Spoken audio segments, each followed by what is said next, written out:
Welcome to soda Buti. So இந்த வீடியோவில் நான் பார்க்க போகிறது மதகஜ ராஜா படம் இப்படி இருக்குது. கிட்டத்தட்ட 12 வருஷம் கழிச்சு வர படம்.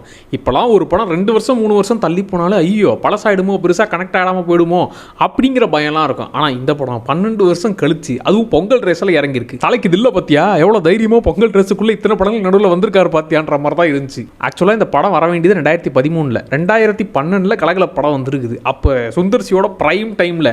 அது மட்டும் இல்லாமல் சந்தானம் வந்து காமெடினா கலக்கிட்டு இருந்த டைம், ஃபுல் ஃபார்மில் இறங்கி எல்லா பாலும் 6 அடிக்கிற டைம். ஸோ அந்த 2 பேருடைய கூட்டணியில் வர வேண்டிய படம் இவ்வளோ வருஷம் கழிச்சு வந்திருக்கு. அண்ட் மிக முக்கியமாக ஏன் சந்தானம் திரும்ப காமெடினா வேணும், காமெடினா ஒரு படத்தில் ஏன் ரொம்ப மிஸ் பண்ணுறோம் அப்படிங்கிறதுக்கு இந்த படம் ரொம்ப பெரிய எக்ஸாம்பிள். சரி, இதோட கதை என்னன்னு பார்த்தாக்க, சுந்தர்சி படத்தில் என்ன பெருசாக கதை இருக்க போகுது. சரி, அதுலேயும் அவங்க கதையாக சொன்ன விதம் என்னன்னு பார்த்தாக்க, நம்ம ஹீரோக்கு ஃப்ரெண்ட்ஸ்லாம் இருக்காங்கப்பா, ஒரு ஃப்ரெண்டுக்கும் ஒரு விதமான பிரச்சனை இருக்குது. ஸோ அவங்க ஃப்ரெண்ட்ஸோட பிரச்சனைகளை எப்படி தீர்த்து வச்சாரு. இதுக்கு நடுவில் 2 ஹீரோயின் இருக்கிறாங்களே, அவங்க கூட ரொமான்ஸ் பண்ணுறது, ஃபன் பண்ணுறதுன்னு, இந்த பக்கம் ரொமான்ஸ், இந்த பக்கம் ஃப்ரெண்ட்ஸுக்கு ஹெல்ப் பண்ணி என்னெல்லாம் நடந்துச்சுங்கிறது தான் இந்த மொத்த படமே. இதில் இருக்கிற பாசிட்டிவ் ஏரியாவை பார்த்தாக்க, ஆல்ரெடி தெரியும் இது 12 வருஷம் பழைய படம். ஸோ அதனால் பெருசாக நம்பிக்கை இல்லாமல் தான் ட்ரை பண்ணுது. ஆனால் காமெடியில் நல்லா இருக்கு. சந்தான காமெடி ஓகே 50-50 ஒர்க் ஆகும்பா அப்படின்னு நம்பி போனால் முக்காவாசி இல்லை, கிட்டத்தட்ட முழுசாவே அவர் கொடுக்குற எல்லா கவுண்டரும் தேட்டரில் ஒர்க் ஆச்சு. செம்மையாக சிரிச்சு என்ஜாய் பண்ணக்கூடிய வகையில் காமெடி ஏரியா நல்லா இருந்துச்சு. அதனாலேயே தேட்டரில் ஃபன் மோட்ல நடுவில் இந்த கதை அதெல்லாம் விட்டுருங்க, இவர் காமெடி நல்லா இருக்குங்கன்ற மாதிரியே ரசிச்சுக்கிட்டு பார்த்துக்கிட்டு இருந்தோம். இந்த விஷயங்கள்லாம் ஏன் ஹீரோவான சந்தானம் கிட்ட மிஸ் பண்ணுறோம்னா,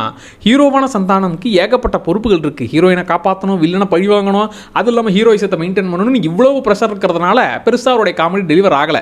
ஆனால் காமெடியின் சந்தானத்துக்கு அந்த கட்டாயமே கிடையாது. வர்ற எல்லாரையும் ஒருத்தரை விடாமல் அட்டாக் பண்ணணும், அது மட்டும்தான் அவருடைய வேலைன்றதுனால அதை சிறப்பாகவே செஞ்சுட்டு இருக்காரு. அதைத்தான் இந்த படத்தில் கொடுக்குற கவுண்டர் எல்லாமே செம்மையாக இருந்துச்சு. அதே மாதிரி சுந்தர்சியோட அந்த மேஜிக் எத்தனை வருஷமா, அதாவது ஒன்றுமே கதையே இல்லாமல் பார்த்தீங்களா, இதை வச்சா நான் எப்படி இட்டு கொடுக்குறேன்ற மாதிரி இத்தனை வருஷமா அவர் எப்படி இட்டு கொடுத்துட்டு இருக்காருன்னு இப்போ வரைக்கும் புரிய மாட்டேங்குது. அந்த வகையில் 12 வருஷம் பழைய படமே இப்போ பார்க்குற மாதிரி ஜாலியாக இருக்குது. அப்படியே அந்த பக்கம் யோசிச்சு பாருங்களேன், சங்கர் படம் கேம் சேஞ்சர் இப்போதான் சார் அப்டேட் ஆகுங்க சார். இன்னும் நீங்கள் 2008 2010 வர வேண்டிய படம், 10 வருஷம் முன்னாடி ரிலீஸ் பண்ண வேண்டிய படத்தெல்லாம் இப்போ ஏன் சார் ரிலீஸ் பண்ணுறீங்கன்னு அவரை போட்டு திட்டிக்கிட்டு இருக்கான். அப்படியே கட் பண்ணால் 12 வருஷம் பழைய படத்தை ரிலீஸ் பண்ணியிருக்கிறாரு. ஆனாலும் ஸ்டில் அந்த காமெடி நல்லா ஒர்க் ஆகுது. கலகல படத்தில் செகண்ட் ஹாஃபில் அந்த டைமண்டை வச்சு ஒரு மிகப்பெரிய சீக்வன்ஸை பிளான் பண்ணுவாங்கல்ல, அந்த மாதிரி இதில் மனோபாலா வச்சு ஒரு சீக்வன்ஸை பிளான் பண்ணிருப்பாங்க. ஃபர்ஸ்ட் ஹாஃப் மொத்தமாக சந்தானம் பார்த்துக்கிட்டாரு, கவுண்டர் கொடுத்து அடிச்சு நவுத்துறாரு. செகண்ட் ஹாஃபில் மனோபாலா வச்சு வர இந்த சீக்வன்ஸு தேட்டரே பிளாஸ்ட்.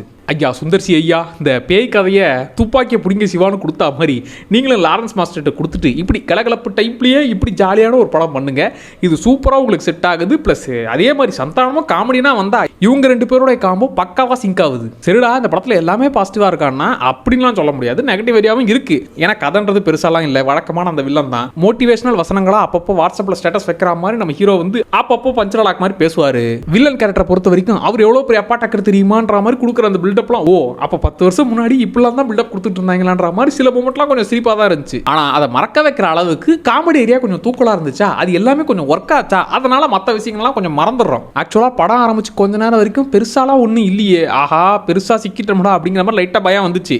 எப்போ இந்த வரலட்சுமி கேரக்டர் உள்ளே வந்துச்சோ அதுக்கப்புறம் சந்தானம் ஃபுல் ஃபார்மில் இறங்கி கலாய்க்க ஆரம்பிக்கிறாரா, அதுக்கப்புறம் படம் டாப் கியர் தான். சரி, காமெடி ஏரியா டைரக்ஷன் ஏரியாவை சொல்லிவிட்டோம். சாங்ஸ் ஏரியாவுக்கு வந்தோம்னா மியூசிக் டைரக்டரா விஜய் ஆண்டனி. எஸ், அவர் நடிக்கிறேன்னு சொல்லி வெறுப்பேத்தாதீங்க சார் ப்ளீஸ். நீங்க நல்லா நடிச்சீங்க, நடுவில் இப்போ ஓவரா ஃபிளாப்பா கொடுத்து தள்ளுறீங்க, நீங்க மியூசிக் டைரக்டரா திரும்பி வரணுன்றதான் எல்லாருமே கேட்கறது. ஏன்னா இதுல சார் மசாலா படம் தானே, எல்லா மசாலாவும் தூர வகையில ஒரு பாட்டு ஒரு வெரைட்டியில் கொடுக்குறன்ற மாதிரி ஜாலியா இருந்துச்சு. அதுல விஷால் பாட்டு மை டியர் லவர் தியேட்டர் செலிப்ரேஷனா ஜாலியா இருந்துச்சு. அதெல்லாத்தையும் விட விஜய் ஆண்டனி வைபுக்குன்னு செட் ஆகக்கூடிய என் கிரெடிட்ஸ்ல வர அந்த சாங்கு ஜாலியா இருந்துச்சுப்பா. எப்படி மக்கள் கொண்டாடுறாங்கன்னு பாருங்க சார், பாருங்க. விஜய் ஆண்டனி சார் நீங்க மட்டும் இல்ல, கூடவே சத்தானம் 2 பேருமே உங்களை காமெடினா இவரை மியூசிக் டைரக்டரா 2 பேரையும் அந்த கேரக்டரா நீங்க திரும்ப வந்தீங்கன்னா அட்லீஸ்ட் சுந்தர்சி கூட்டணியிலாச்சு 2 பேரும் ஒன்று சேருங்க. இந்த 3 பேர் சேர்ந்தீங்கன்னா ஒரு மேஜிக்கை பண்ணி விட்டுறீங்க. அப்புறம் சுந்தர்சி அவர்களுடைய ஸ்பெஷல்னு எடுத்துக்கிட்டா வழக்கமாக அந்த 3 டிராகன் டெப்லெட் சொல்லுவாங்களே, அந்த மாதிரி இவரை பொறுத்த வரைக்கும் 3 டிராகன்னால 2 டிராகன் 2 ஹீரோயின் கொடுத்துருவாரு.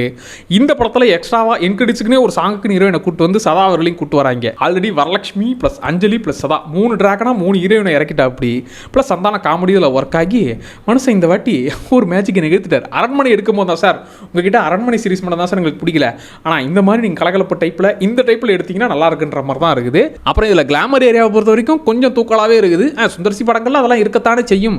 அந்த 18+ ஏரியா கொஞ்சம் தாண்டறதுக்குள்ள சந்தானம் டக்குன்னு ஒரு காமெடி போட்டு அதை சிரிக்க வச்சிடறாரு. அந்த ஒரு மீட்டர் லெவலில் இருக்கிறதுனால எஸ்கேப் ஆயிடுறாங்க. அண்ட் முக்கியமாக மனோபாலா அவர்களை பார்த்தது, அவருக்கு ட்ரிபியூட் கொடுக்குற வகையில் அந்த சீன்ஸ் எல்லாம் சூப்பராக இருந்துச்சு. ப்ளஸ் மணிவண்ணன் அவர்களை படத்தில் பார்த்தது வந்து பெரிய ஹாப்பி. அந்த மனுஷன் இவ்வளோ வருஷம் கழிச்சுன்னு ஒரு படத்தில் பார்க்கறது வந்து சந்தோஷமாக இருந்துச்சுப்பா. இது வந்து புது ரிலீஸ் ஆன படம் மாதிரிலாம் இல்லை, கேடிவியில் பழைய படம் பார்க்குற மாதிரி ஒரு ஜாலி வைப்பு தான் கொடுத்துச்சு. அப்புறம் பாருங்களேன், இப்போ ஹீரோட இன்ட்ரோ பாருங்களேன், வில்லனோட இன்ட்ரோ பாருங்களேன், வில்ல ஹீரோ எப்படி மிரட்டா இருப்பாருங்களேன்னு அது கொஞ்சம் அவங்க சீரியஸாக தான் ட்ரை பண்ணாங்க. அதுவும் கொஞ்சம் சிரிப்பு தான் வந்துச்சு. யோசிச்சு பாருங்க, 12 வருஷம் கழிச்சு ஒரு படம் அது பொங்கல் ரேஸில் வின்னர் ஆகும் அப்படிங்கிறது ஜோசியகாரன் சொல்லியிருந்தா கூட யாரும் நம்பியிருக்க மாட்டாங்க. அதுதான் நடந்திருக்கு. ஏன் இந்த படத்தை இவ்வளோ கொண்டாடுறோம் அப்படின்னு இதில் ஸ்பெஷலாக இருக்குது பாருங்களேன். இதுதாங்க சினிமா பார்த்து கற்றுக்கணுங்க, தமிழ் சினிமாவே திருத்திக்கணுங்க அப்படிங்கிற மாதிரியான படம்லாம் இது கிடையாது. அப்புறம் ஏன் இந்த படத்தை எல்லாருமே கொண்டாடுறாங்கன்னா, இப்படி சிரிச்சு காமெடி படத்தை பார்த்து ரொம்ப நாள் ஆச்சு. நீங்களே சொல்லுங்க, கடைசியாக ஒரு காமெடி படத்தை தேட்டரில் ஃபுல் படமும் ஊந்து வர காமெடிக்கெலாம் சிரிச்சு என்ஜாய் பண்ணப்பா, வயிறு குடுங்க வயிறு வலிக்க சிரிச்சப்பான்னு ஏதாச்சும் ஒரு படம் சொல்லுங்க ரீசெண்டாக நீங்கள் பார்த்ததுல.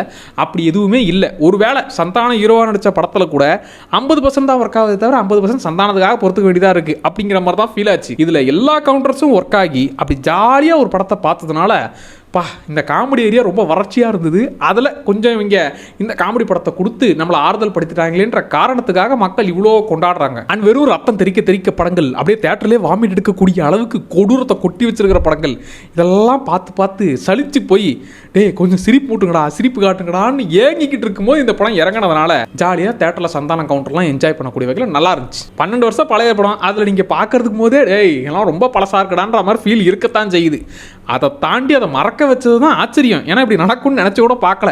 அதனாலேயே காமெடிலாம் நல்லா இருக்கேப்பா, ஜாலியாக இருக்குதேப்பா அப்படிங்கிற மாதிரி ஒரு ஃபீலை கொடுத்துருச்சு. இது 100% கொண்டாடி தீர்க்க வேண்டிய படம், இப்படிலாம் நீங்கள் படத்தை கொண்டாடாமல் விட்டுறாதீங்க அப்படின்லாம் சொல்லலை.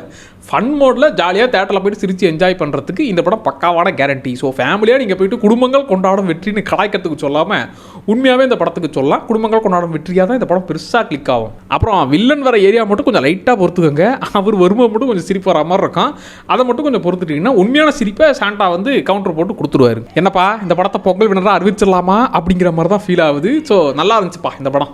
அண்ட் நீங்கள் இந்த படத்தை பார்த்துட்டிங்கன்னா உங்களுக்கு எப்படி இருந்துச்சுறதா கமெண்ட்டில் சொல்லுங்கள். மறக்காமல் சோடா அப்படி சேனலை சப்ஸ்கிரைப் பண்ணிக்கோங்க. அடுத்த வீடியோவில் திரும்ப வரேன். Tata by.